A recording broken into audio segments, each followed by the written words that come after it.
Across the continents, ancient civilizations created these statues that look strikingly similar to one another. So for today's video, we're going to take a look at 15 statues that appear in multiple civilizations. Let's start with number 15, the human colossus statue. Recurring across civilizations is the monumental human colossus, giant statues of rulers, deities, or cultural heroes created to project authority and inspire. These towering figures appear in Egypt, Greece, Rome, and later in South and East Asia, with each culture creating its own version of the colossal human. In ancient Egypt, colossal statues were pretty common in temple architecture. The statues of Pharaoh Ramses II at Abu Simbel, carved directly into the rock in the 13th century BCE, are prime examples. Each figure stands over 20 meters tall, seated at the temple entrance, proclaiming the pharaoh's divine authority. Similar statues line temple complexes at Thebes and Memphis, which reinforce the role of rulers as both kings and gods. In Greece, the most famous example was the Colossus of Rhodes, one of the 7 wonders of the ancient world. It was constructed around 280 BCE to celebrate victory over an invading force. It depicted the sun god Helios, and it stood about 33 meters tall. Although it collapsed after an earthquake in 226 BCE, accounts suggest it was one of the largest bronze statues ever made. Smaller, but still significant colossus statues were also erected in Greek sanctuaries, often representing gods in grand scale to reflect their importance. Rome adopted and expanded this tradition. The Colossus of Nero, a giant bronze statue of the emperor, was placed near the Roman Colosseum, which took its name from the statue itself. Colossal human statues also decorated the imperial forums and temples and served as constant reminders of the ruler's dominance and divine favor. In Asia, colossal statues of human form also developed. In China, giant statues of deities and later Buddhas were carved in stone or cast in bronze, echoing earlier Mediterranean traditions but shaped by their local religious beliefs. In India, enormous statues of Jain Tirthankaras, like the 18-meter-tall Gomateshwara statue completed around 981 CE, reflected similar impulses to project spirituality and authority.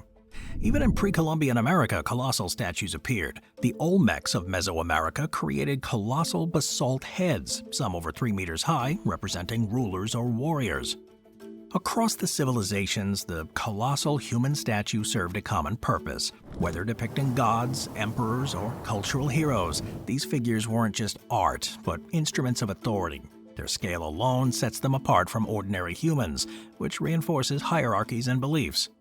Despite huge differences in artistic style and cultural context, the human colossus as a statue appears again and again.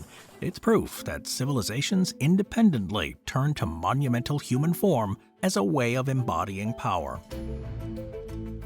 Number 14, the winged human statue. One of the most widespread sculptural motifs across civilizations is the winged human figure. Statues of humans with wings appear in Mesopotamia, Egypt, Greece, Rome, Persia, India, and Mesoamerica, each culture giving the form its own religious meaning. Despite their differences, these statues consistently represented divine or supernatural beings, often serving as protectors or messengers. In Mesopotamia, winged human statues are among the most striking finds. The Assyrians created colossal statues of winged genies, often male figures with elaborate beards and wings emerging from their backs. These statues, sometimes carved in high relief and other times just freestanding, were installed at palace entrances and sacred sites. The figures held ritual objects like buckets and pine cones associated with purification. Their wings signified divine power, elevating them above ordinary mortals.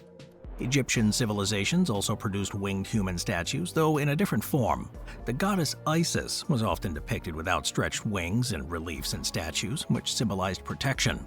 Statues of Isis in bronze or stone sometimes show her kneeling with wings extended around pharaohs or the deceased, which represented maternal guardianship.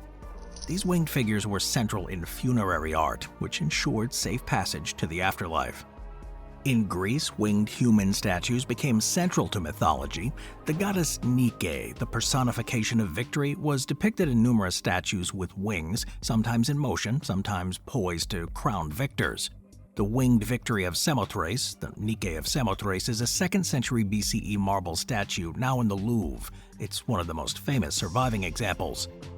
Similar statues of Eros, that's Cupid to the Romans, was a winged youth symbolizing love and also became widespread. Rome inherited these traditions and multiplied them. Winged statues of Victoria, the Roman equivalent of Nike, adorned arches, temples, and monuments.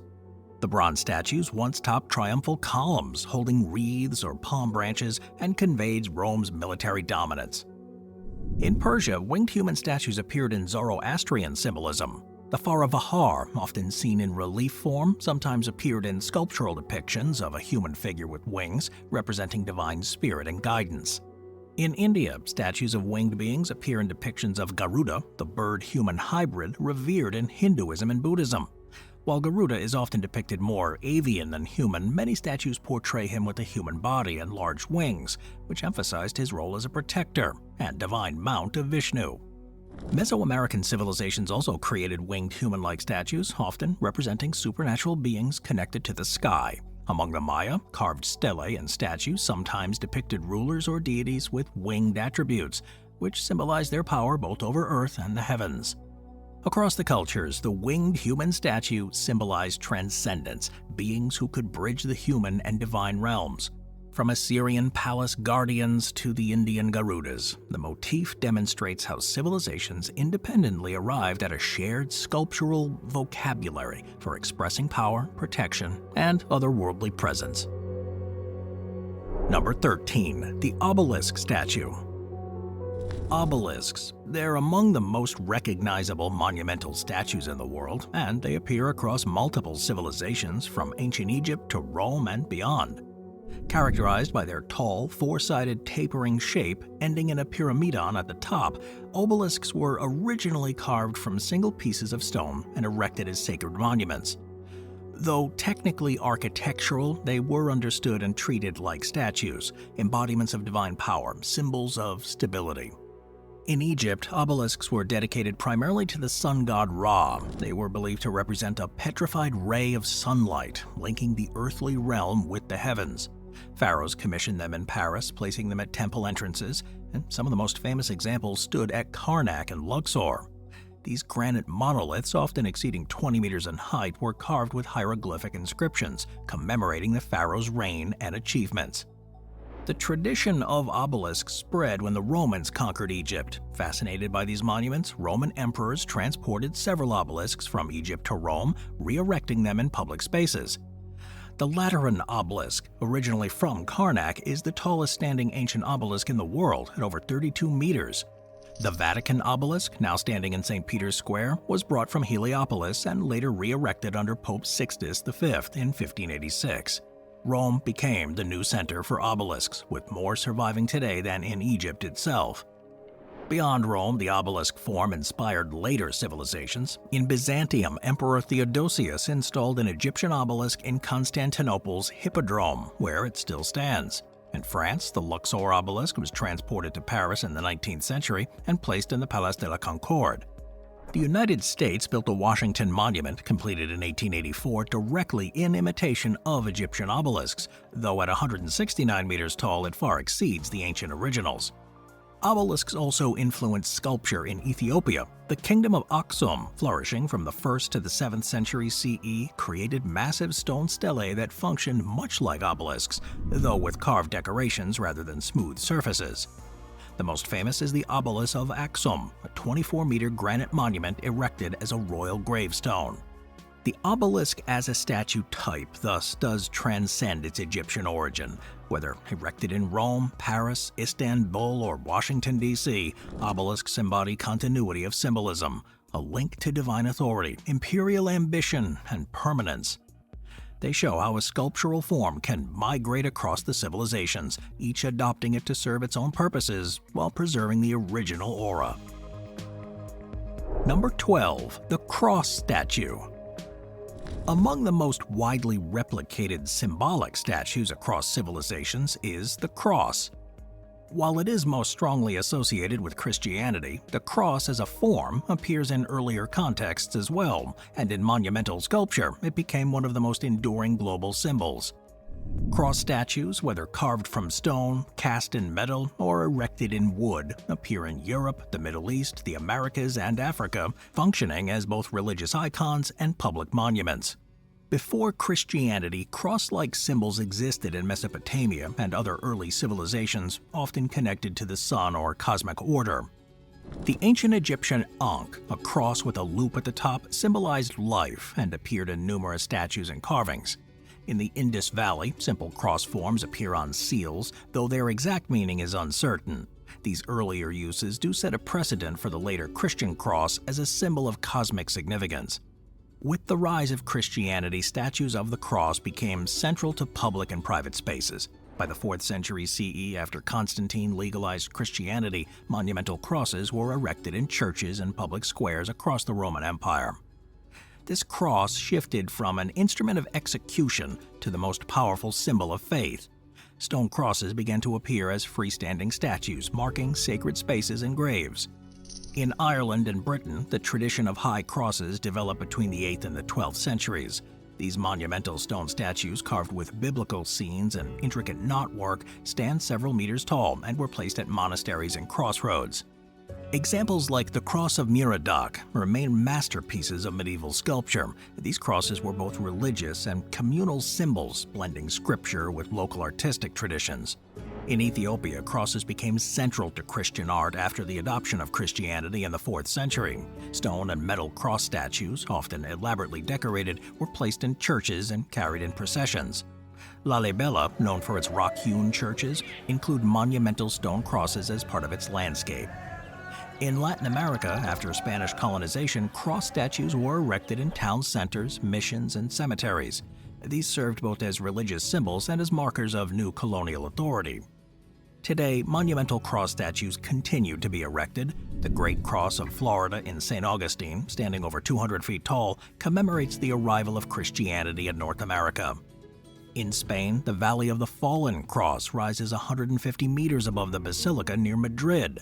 These modern monuments follow in the footsteps of earlier high crosses and ancient Egyptian symbols, showing the longevity of the form.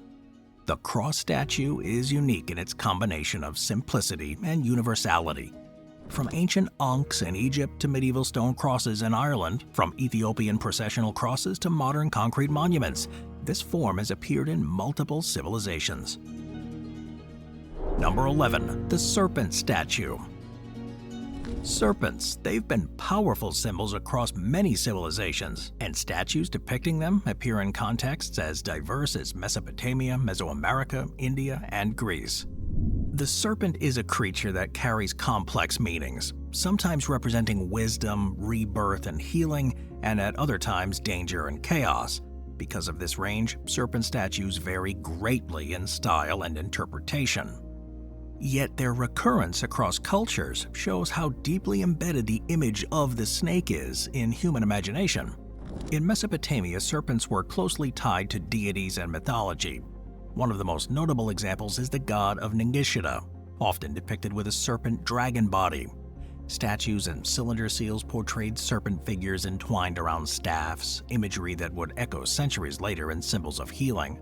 At city gates and temple entrances, protective serpent motifs were sometimes carved in relief to guard against evil. In India, serpent statues are widespread and deeply integrated into religious practice.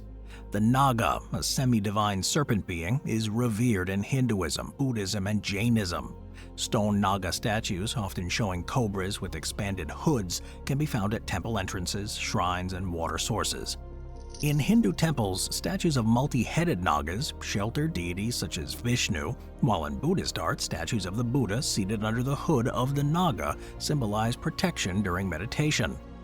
In Greece, serpent statues appeared in both religious and funerary contexts. The god Asclepius, associated with medicine, was often depicted with a staff around which a serpent coiled, a motif sometimes represented in small statues offered at healing sanctuaries. Serpents also appeared in larger sculptural programs like those connected to Athena, who was associated with the snake as a symbol of wisdom and guardianship. Serpent statues or reliefs guarded temples, and they symbolized both protection and the chthonic forces of the earth. Mesoamerica offers some of the most impressive serpent statues. The Aztec and Maya civilizations both carved monumental stone serpents. In Aztec culture, statues of Quetzalcoatl, the feathered serpent god, were central to religious life. These sculptures often combined serpent bodies with feather details, symbolizing the union of earth and sky. At the Templo Mayor in Tenochtitlan, massive stone serpent heads flanked stairways, acting as guardians of the sacred precinct. The Maya also carved serpent statues and reliefs, often depicting vision serpents through which rulers communicated with the divine. In China, serpents appeared in combination with dragons, which blurred the line between snake and dragon imagery. Bronze and stone sculptures often depicted serpentine dragons as protective beings. While more dragon-like than purely snake-like, these forms reflect the same fascination with coiling, sinuous power that made the serpent a recurring sculptural object. From the Naga shrines of India to the preserved Aztec serpent sculptures in Mexico City's museums, they are reminders of how a single animal form inspired monumental art across the continents. Number 10. The horse statue. The horse has been central to human civilization for thousands of years, and its importance is reflected in the widespread tradition of horse statues. From Mesopotamia and China to Greece, India, and beyond, cultures sculpted horses to represent power, mobility, and prestige. Unlike lions or eagles, which were admired but not domesticated, the horse was both a companion and a tool of empire, a living force that transformed economies, warfare, and communication. In Mesopotamia, the horse statues appear in the form of terracotta and bronze figurines dating back to the late 3rd and early 2nd millennium BCE, when horses began to be used in warfare alongside chariots. These early sculptures highlight the association of horses with military strength and status. Assyrian palaces later featured reliefs of horse-drawn chariots, and while not freestanding statues, these carvings served the same symbolic role of demonstrating power. In Greece, the horse became a favorite subject of large-scale sculpture. One of the most famous examples is the Parthenon frieze in Athens, where detailed horse figures are depicted with remarkable realism. Freestanding bronze horse statues have also been found, like the Artemisian horse, dating to the 2nd century BCE. Horses here symbolize nobility, victory, and divine favor, often linked to Poseidon, the god associated with horses and the sea. Rome inherited Greek traditions and expanded them. Equestrian statues of emperors became a standard form of political propaganda. The most famous surviving example is the bronze equestrian statue of Marcus Aurelius, preserved in Rome. While most imperial statues were destroyed, this one survived because it was mistakenly believed during the Middle Ages to depict Constantine, the first Christian emperor. This tradition of monumental horse and rider statues spread across Europe in later centuries, but its roots lay in antiquity. In China, horse statues are especially prominent in funerary art. During the Tang Dynasty, life-size ceramic horses were placed in tombs of the elite. These statues, often with elaborate saddles and detailed musculature, reflect the horse's role in expanding China's territory and trade along the Silk Road. India's tradition of horse statues appear in temples and shrines, particularly associated with village deities and protective figures. Wooden and terracotta horse statues, sometimes life-sized, are offered in rural temples, symbolizing divine mounts or guardians. In South India, large terracotta horse statues still stand at temple sites, continuing a tradition that goes back centuries. Horse statues also appeared in the Americas, though later, since horses were reintroduced to the continent by the Europeans. In post-Columbian indigenous art, statues and carvings of horses began to represent both colonial power and indigenous adaptation to a new world, where the horse had become central again. But across civilizations, horse statues consistently represented mobility, conquest, and status. Whether as a freestanding sculpture in Greece and Rome, ceramic tomb figure in China, or terracotta temple guardian in India, horses were sculpted as emblems of human advancement. Their recurrence shows not only a shared artistic interest, but also the universal impact of the horse on human society. Number 9. The Mother Goddess statue. The representation of a nurturing female figure, often associated with fertility, abundance, and protection, appears in multiple civilizations, sometimes referred to broadly as Mother Goddess statues. While each culture developed its own interpretation, the underlying idea of a divine maternal presence was widespread, leaving behind statues that reveal both shared themes and unique local expressions. In prehistoric Europe, some of the earliest known statues depict a mother goddess figure. The Venus figurines, like the Venus of Willendorf, circa 28,000 BCE, are small limestone statues with exaggerated female features, symbolizing fertility and survival. These were of course not monumental in scale, but were clearly symbolic and portable. Similar figures have been found across Europe and parts of Asia, indicating that reverence for maternal figures was widespread long before organized states. In Mesopotamia, statues of goddesses like Inanna, later Ishtar, portrayed her as a powerful maternal and sexual figure, embodying fertility, love, and war. Figurines and reliefs of goddesses with nurturing or protective qualities were common in temples and linked the prosperity of crops and people to divine feminine power. In South Asia, statues of mother goddess figures appear in the Harappan civilization sites. Terracotta figurines with prominent hips and breasts have been interpreted by many scholars as depictions of a fertility goddess. Later, in Hindu tradition, statues of goddesses like Durga, Lakshmi, and Parvati embody not only fertility, but power, prosperity, and protection. The Mediterranean world, of course, also embraced the mother goddess motif. In Anatolia, modern-day Turkey, the goddess Cybele was worshipped as a mother of gods and protector of fertility. Large stone statues of Cybele were placed in sanctuaries, and her cult spread widely, reaching Greece and Rome. Roman statues of Magna Mater, the Great Mother, depicted her enthroned, often with lions at her side, representing fertility and authority. In Mesoamerica, the Aztecs carved monumental statues of Coatlicue, the Mother of Gods, represented with both nurturing and terrifying qualities. The colossal Coatlicue statue housed in Mexico City's National Museum of Anthropology is one of the most powerful surviving examples of mother goddess imagery in stone. The persistence of the mother goddess statue across civilizations suggests a universal human tendency to revere maternal qualities, whether as small figurines held by prehistoric communities or monumental stone goddesses dominating temple spaces. They reflect the central role of fertility, nurturing, and protection in human societies. Number 8. The Warrior Guardian Statue. Statues representing warrior guardians appear across civilizations, serving as protectors of sacred spaces and symbols of military power. These statues are characterized by imposing size, martial attire, and their placement at entrances to temples, tombs, or city gates. Though varying widely in artistic style, they do embody a shared human need to manifest protection and strength through sculptural form. In Mesopotamia, guardian statues often took hybrid forms, such as the lamassu, colossal stone figures with human heads, the body of a bull or lion, and eagle wings. Standing at city gates and palace entrances, these statues, some over 4 meters tall, were believed to ward off evil and intimidate the enemies. In ancient Greece, warrior statues took more human form. The hoplite warrior statue was a common type, often placed in sanctuaries or as grave markers.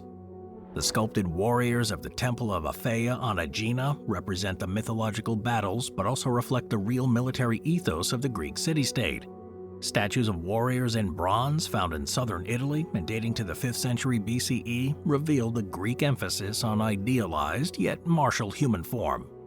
China developed its own monumental warrior statues in the famous terracotta army of the Qinshi Huang. Thousands of life-size clay warriors were buried in formation with the emperor, each armed and armored to serve as guardians in the afterlife. The scale of the terracotta army is unmatched, but the concept of a warrior garden statue resonates with traditions elsewhere. In India and Southeast Asia, warrior garden statues flank the entrances of temples. At Angkor Thom in Cambodia, rows of guardian figures line the causeways, each carrying a serpent in a cosmic tug-of-war. In Hindu temples, Dvarapala statues, fierce warrior guardians sometimes holding clubs or weapons, were placed at gateways, serving as protectors of the sacred precinct. Japan's Buddhist temples also adopted guardian statues in the form of the Nyo. These colossal wooden figures, often over 3 meters tall, stand at temple gates. Their role was to protect the temple from evil spirits and to remind visitors of the strength needed to uphold the Buddhist law. Across the Americas, warrior statues also appeared too, although with local variations. Among the Toltec and later Aztecs, the Atlantean figures of Tula are massive stone warrior columns carved with weapons and military insignia, symbolizing guardianship and the warrior ethos of the state. Whether in the form of Assyrian Lamassu, Greek hoplites, Chinese terracotta warriors, or Japanese temple guardians, these statues serve the same dual purpose: spiritual and physical protection. Moving on to number 7, the seated Buddha statue. The image of the seated figure in meditation or teaching is one of the most recognizable sculptural forms in Asia, and versions of it appear across multiple civilizations. The Buddha statue, in particular, spread widely from its origin in India to Southeast Asia, Central Asia, and East Asia, adapting to local artistic traditions. But what makes it notable in the context of multiple civilizations is not only its geographic reach, but also the way each culture reinterpreted the same seated form to reflect its own beliefs. The earliest large-scale seated Buddha statues were created in India during the Gandhara and Mathura periods. Gandharan Buddhas, influenced by Greco-Roman art due to Alexander the Great's conquests, display naturalistic drapery and facial features, with the Buddha seated cross-legged in meditation. Mathura, by contrast, emphasized more indigenous Indian styles, with broader shoulders, simpler robes, and a focus on spirituality. In Central Asia, particularly at sites like Afghanistan, colossal seated Buddhas were carved directly into the cliff. Bamiyan Buddhas, destroyed in 2001, they once stood as some of the largest statues in the world, which showed the scale and importance of this tradition in Silk Road civilizations. They showed how the form had moved beyond India and been adapted into new cultural settings. China adopted the seated Buddha from the Northern Wei dynasty. At sites like Yunggang and Longmen grottos, thousands of seated Buddhas were carved into the stone cliffs. The figures evolved over time, though, shifting from more Indian-inspired forms to distinctly Chinese styles. Korea and Japan, receiving Buddhism from China, created their own variations. The famous seated bronze Buddha in Nara, Japan, from the 8th century, remains one of the largest bronze statues in the world, and that emphasizes the universality of the form. In Southeast Asia, seated Buddhas became central figures of temple complexes. In Thailand, Laos, and Cambodia, statues depict the Buddha in different mudras, hand gestures, like the earth-touching gesture, signifying enlightenment. The seated Buddha at Angkor Wat in Cambodia and the thousands of seated Buddha images at Bagan in Myanmar show the regional flourishing of this tradition. Although the artistic styles differ, Greco-Roman naturalism in Gandhara, Indian symbolism in Mathura, or monumental rock carving in Afghanistan, the essential form of a seated figure representing meditation and enlightenment unites them. The seated Buddha is one of the clearest examples of how a single form was adopted, adapted, and reinterpreted by multiple civilizations across the centuries. Number 6. The Lion Statue. Across civilizations, separated by geography and time, lions have consistently appeared as monumental statues, representing strength and authority.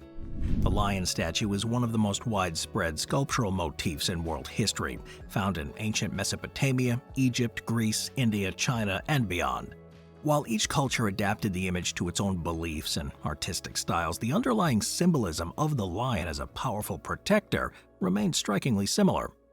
In Mesopotamia, lion statues were often placed at palace entrances or integrated into reliefs that decorated the city gates. The famous lion hunt reliefs of Ashurbanipal from Nineveh show the king subduing lions, forcing his dominance over both nature and his enemies. Freestanding lion sculptures also guarded temples and gates, and they served as protective forces against evil spirits. In Egypt, lions were connected with the goddess Sekhmet, a powerful deity of war and protection. Statues of lion-headed figures stood in temples which symbolized divine power, and lions also appeared as a recumbent stone sculpture, often flanking entrances. The most iconic example combining lion imagery with monumental sculpture is, of course, the Great Sphinx of Giza, with a lion's body and a human head, representing strength and wisdom.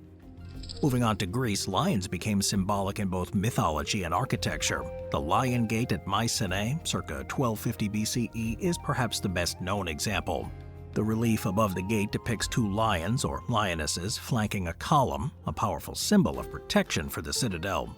Later Greek and Roman sculptors continued to use lion statues as grave markers or decorative guardians in public spaces.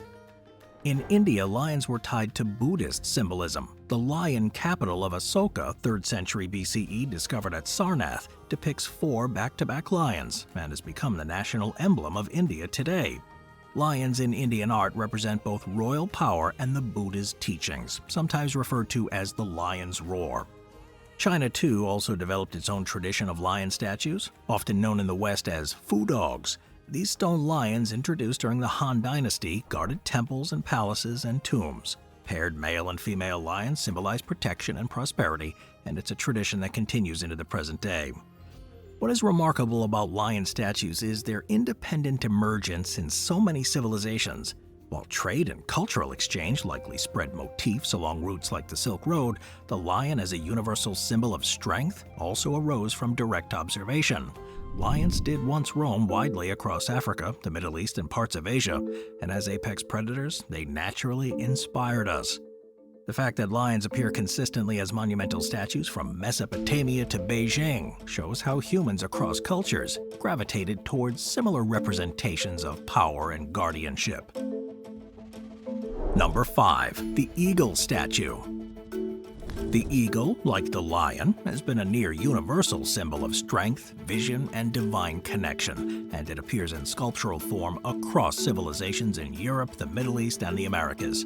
Statues and reliefs of eagles were created by the Assyrians, the Greeks, Romans, Native American cultures, and later empires, each imbuing the bird with unique meanings while emphasizing its commanding presence.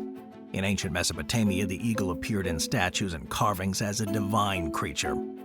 The god Ningirsu was sometimes represented with an eagle, and mythological beings like the Anzu bird, these were massive eagle-like figures, featured prominently in Sumerian and Akkadian stories. The stone carvings of eagles here were placed in temples and were often associated with strength and protective power. The Greeks saw eagles as sacred to Zeus, the king of the gods. Statues and reliefs often depict Zeus with an eagle at his side, or the eagle itself as a divine messenger. It became a symbol of authority, and sculptors carved it into temples, coins, and statues. This symbolism carried directly into Rome, where the eagle became the central emblem of the Roman legions. Bronze and stone statues of eagles topped standards carried into battle, and monumental eagle sculptures were erected in honor of emperors. In the Americas, the eagle was also central to many cultures. Among the Aztecs, the eagle represented the sun and warriors, and it appeared frequently in monumental carvings. A famous example is the Great Temple of Tenochtitlan, now Mexico City, where eagle sculptures symbolize the god Huitzilopochtli. In North America, Native American tribes like the Lakota viewed the eagle as a sacred bird, and while smaller in scale, they carved eagle effigies and totem poles, and they incorporated eagle figures as powerful symbols. Medieval Europe inherited the eagle from Rome, and it appeared widely in sculpture as a heraldic and imperial symbol.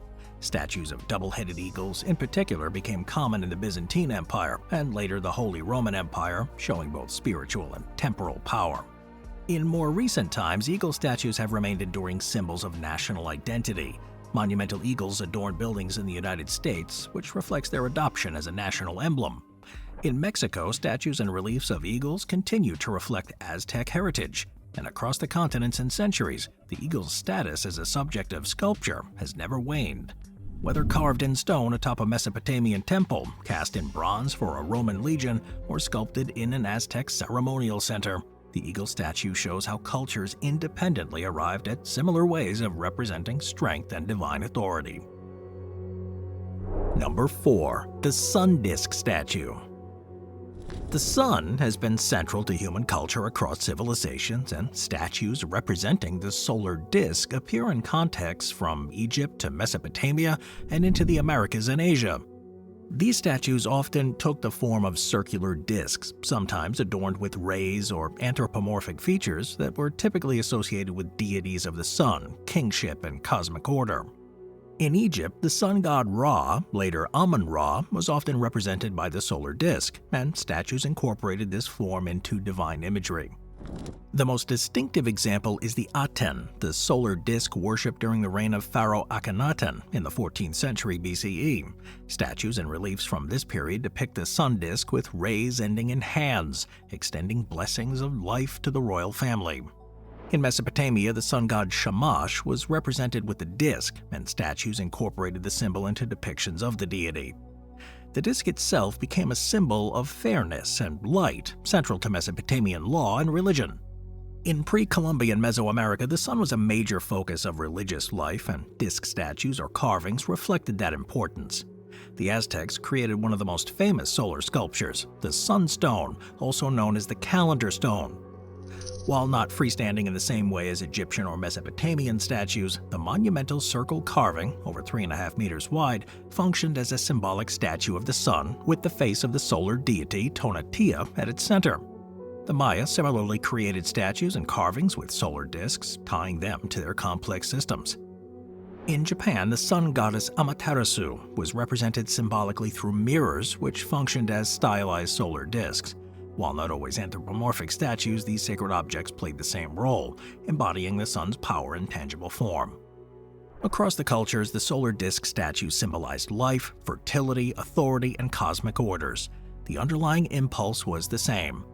Though styles varied, with Egypt favoring discs with rays, Mesoamerica favoring carved stone circles, and Japan using reflective mirrors, the underlying impulse was the same: to embody the sun's essential role in human existence in sculptural form. Number 3. The Falcon or Hawk statue. Birds of prey, falcons and hawks in particular, have long been associated with divine power, wisdom, and kingship. Statues of falcons or hawk appear prominently in Egypt, Mesopotamia, Mesoamerica, and beyond, serving as guardians and royal symbols. In ancient Egypt, falcon statues were central to religious life there. The god Horus, often depicted as a falcon or a man with a falcon head, was a protector of kingship and the sky. Countless falcon statues carved from stone or cast in bronze have been discovered in temples and tombs. Some are life-sized, while others are small votive offerings. Mesopotamian civilizations also incorporated falcons and hawks into statues, though more rarely than lions or eagles. The bird of prey was sometimes linked to the god Ningirsu and represented in a protective relief. Small falcon figurines have been uncovered at sites such as suggesting their use as a votive offering. The Aztecs revered the warrior aspects of these birds, and statues or carvings often depicted them as sacred messengers of the gods. Archaeologists have found stone carvings of hawks at Tenochtitlan, where they were associated with Huitzilopochtli, the god of the sun and war. Among the Maya, hawks and falcons symbolized divine vision, appearing in carved stelae and statues that linked rulers with celestial power. In Greco-Roman contexts, falcons and hawks were less central but still appeared in statues connected to gods like Apollo. They symbolized speed, clarity of vision, and hunting prowess. From the granite falcons of Egypt to the carved hawk figures of the Aztecs, the recurrence of falcon and hawk statues across cultures shows a shared admiration for these powerful birds. They weren't simply animals, but symbols of vision, authority, and the divine. Number 2. The bull statue. The bull has occupied a unique position in human culture, religion, and economy for thousands of years, and its sculptural representation can be found across civilizations, from Mesopotamia and Egypt to Greece, Rome, India, and beyond. The bull's universal qualities made it a natural subject for sculpture, and its presence across those cultures underscore its power. In Mesopotamia, the bull was deeply tied to religious and political life. Early Sumerian art includes small bull figurines made from clay or metal, often associated with rituals of fertility and protection. By the Assyrian period, the tradition had expanded into monumental statues. The lamassu, which combined the body of a bull or lion with wings and a human head, was perhaps the most dramatic manifestation of the bull in sculpture. Though hybrid in form, the lamassu demonstrate how central the bull was to Assyrian iconography. Egypt also revered the bull, particularly through the cult of the Apis bull at Memphis. The Apis bull was considered a living manifestation of the god Ptah and later Osiris. Selected for its unique markings, the Apis bull lived in a temple where it was worshipped and eventually mummified upon death. Stone statues of the Apis bull, often life-sized or larger, were placed in temples and shrines, representing the sacred animal even after its passing. The Serapeum in Saqqara, a vast underground necropolis for Apis bulls, typically contains sarcophagi weighing many tons and numerous statues honoring the deity. Greek civilization continued the bull tradition, integrating it into mythology, ritual, and art. The bull featured prominently in the myth of the Minotaur, and in Minoan Crete, frescoes and figurines depict bull-leaping ceremonies. Although they're not always freestanding statues, they do show the cultural significance of the bull. The Greeks also depicted them in funerary sculpture, which symbolized strength and sacrifice.